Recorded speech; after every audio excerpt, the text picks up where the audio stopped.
हमारे देश की अगर हम डेटा को एनालाइज करें तो हम देखते हैं कि 5 स्टेट में 25 ओमिक्रॉन केसेस आए हैं, जिसमें राजस्थान से 9 केसेस, गुजरात से 3, महाराष्ट्र के 10 केसेस, कर्नाटका का 2 केस और दिल्ली से 1 केस है। जैसे कि हमने आपको बताया कि इंटरनेशनल अराइवल्स के लिए देश में एक नई ट्रैवल एडवाइजरी इशू की गई थी और 1 दिसंबर से आने वाली फ्लाइट में अब तक हमने जैसे कि दुनिया के देशों को 2 पार्ट में विभाजित किया था, countries at risk and other countries. तो कंट्रीज एट रिस्क से अब तक अगर हम देखें तो 10 दिसंबर के सुबह 8 बजे तक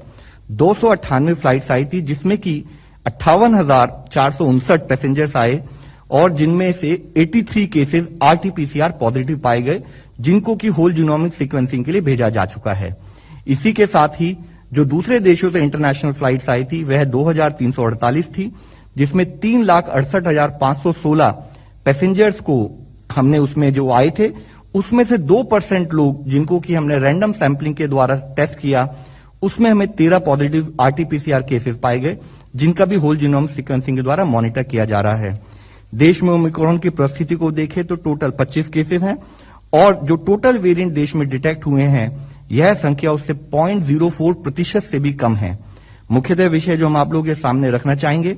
अभी तक जो भी ओमिक्रॉन पॉजिटिव केसेस देश में डिटेक्ट किए गए हैं उनमें मुख्यतः माइल्ड सिम्टम्स ही पाए गए हैं। देश में वैक्सीनेशन का कार्य सुचारू रूप से चल रहा है। ओवरऑल देश में 80.98 करोड़ डोजेस फर्स्ट डोज के रूप में दी जा चुकी हैं, जिसके द्वारा देश की 86.2% ऑफ अडल्ट पॉपुलेशन को फर्स्ट डोज दी जा चुकी है। इसके साथ ही सेकेंड डोज 50.21 करोड़ दी जा चुकी है और देश में 53.5% ऑफ अडल्ट पॉपुलेशन को फुली वैक्सीनेट किया जा चुका है। ओवरऑल अगर हम देखें कंटिन्यूड बेसिस पर करते हुए इन एफर्ट्स में हम लोग अब तक 131 करोड़ से अधिक डोजेज एडमिनिस्टर कर चुके हैं और साथ ही अगर हम पिछले कल का देखें डेटा तो पाते हैं कि 74.5 लाख डोजेज पिछले 24 घंटों में देश में एडमिनिस्टर की गई हैं।